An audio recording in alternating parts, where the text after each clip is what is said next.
18, to go. How good our team is this year is going to be how we adapt to the changes.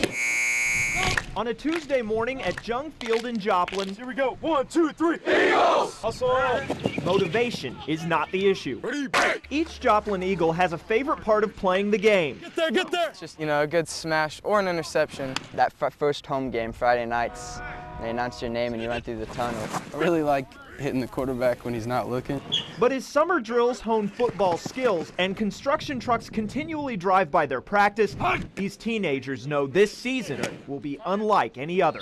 This year in football is going to kind of symbolize how the town's recuperating from the disaster. It's definitely a big year. We got a lot of new stuff happening. Don't click your heels. Through every snap, on their tail the whole time, the coach. Shuffle, shuffle, stay on his hip. Times like this is when that's really tested, and as a group you have to bond together and come tighter together and rely on each other more. Chris Shields signed on to be the Joplin head football coach in February.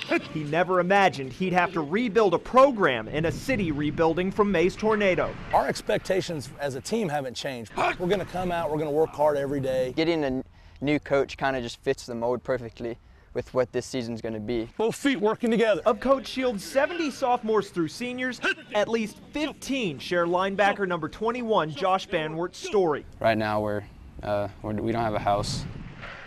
It's good to get out here and kind of forget about it. It gives you some peace, I guess. The Eagles played to a 4-6 record last year, and Coach Shields doesn't want the weight of a town placed on the teenage shoulders that'll soon wear pads. Green 18, Still, each teen hustles and eyes that first home game. Yeah, it'll just be powerful, that's all I can say. The whole week you might be working, cleaning up your house or everything, but that Friday night, that one night you have just to sit back and relax, enjoy a football game. Good work today. Break us down, Justice. Like I said, motivation isn't the issue here, and it's not even coming from inside this stadium. 1, 2, 3. They need a football team, and that's what we're out here for. In Joplin, Cliff Judy, KMBC-9 News. We're not going to let them down. Stay busy here. Kathy, come get your shirt. Real busy. Kathy Mantle's bosses at the Red Onion Cafe in Joplin like to say she moves so fast, it sometimes seems like there's two Kathys. I'm that way, my daughter's that way. We move like that. She's a dynamo of energy. I'll get that out of your way. I think the thing about Kathy that's the most important is that her regulars love her because of who she is. Anything else besides water for you in your face? But work at the Red Onion the last 2 months has been more important than ever for Kathy. It gives her a chance to not think about home. It's overwhelming when I go down there and look around because I lived there for 21 years and that's really hard to see. The night of the Joplin tornado, Kathy wasn't at her home on South Delaware. She was a block away from here visiting her parents. I think I probably would have been sucked out. No, I don't think I would have made it because I would have gone for the hallway. For weeks, the cleanup meant Mantle's newly remodeled house left this spot in pieces and piles. The people who came to help her even included a group from Greensburg, Kansas, who lost their homes to a tornado 4 years ago. We got the same help from other volunteers, so I thought, why not? Let's come here and help other people in need. It's overwhelming how many people, I know you hear about bad things people do, but there's been far more good people. I believe that one's yours. Mantle says her customers have helped keep her going, from the regulars All right, I'll be right back. to the ones she'll spend an extra minute with getting the perfect order. Rice, can you have rice? Yes, I can. And you can have the rice, okay. Customers haven't just left Mantle with change, but $100 bills. She's decided she wants to rebuild on South Delaware. I don't know, I hope it's kind of exciting when it all starts coming back. For a worker who moves so fast, that likely can't happen soon enough. Thank you. In Joplin, Cliff Judy, KMBC-9 News. We'd had a pretty good day. It hadn't been very busy. Standing on the southwest side of Joplin, St. John's Hospital is deceptive. Heard the sirens, then I felt my ears pop. And I looked up at Julie and said, "Do you feel that? It's coming." It's just an amazing scene that night.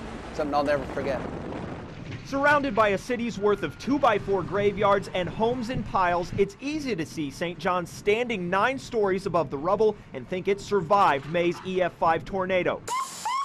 Do not be deceived over what happened here that night. I thought for sure we'd lost a lot of patients and a lot of staff. You could just tell every floor looked like it had had a bomb go off. It was just completely and utterly decimated. It was a horror movie. Emergency room nurse Tracy Hernandez remembers covering her patient with a blanket as the tornado hit. You could feel it suck all the air out, and then things started blowing in the top of the roof. The water started coming in. The next 9 hours are a blur. We had no power whatsoever. The only thing we had was our lights from our cell phones. Of the 183 patients already inside St. John's, only 5 died. But a new wave immediately began walking here from the surrounding devastation, hurt and not understanding the hospital they limped toward was itself crippled. And just holding hands sometimes, just to reassure them it's going to be okay, we're going to be okay.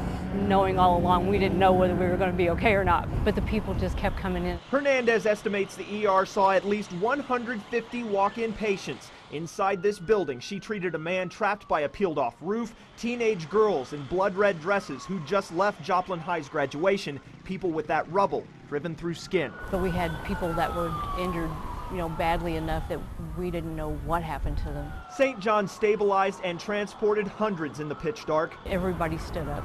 Everyone were warriors that night. A reminder of that May Sunday night looming above Joplin. St. John's won't survive the tornado, but because of this building's final act, hundreds did. In Joplin, Judy, KMBC 9 News.